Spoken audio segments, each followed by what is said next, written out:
From the very beginning, this chase spiraled out of control. The suspect began swerving into oncoming traffic, driving in the wrong lane, and weaving all over the road, showing zero regard for the safety of anyone around him. You're still on the wrong side of the road, past the Sugar Hill Road, past the Sugar Hill fence rail. Now he's coming back across the median. Wrong side of the road, past the Sugar Hill.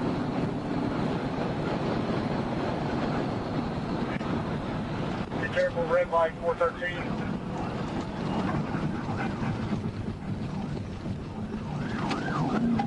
Windermere Parkway.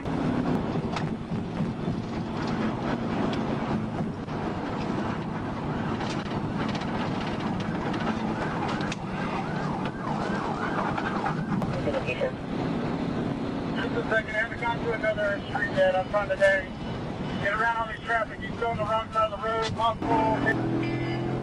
He's still on the wrong side of the road. Victoria Drive. Coming out to Holly Court.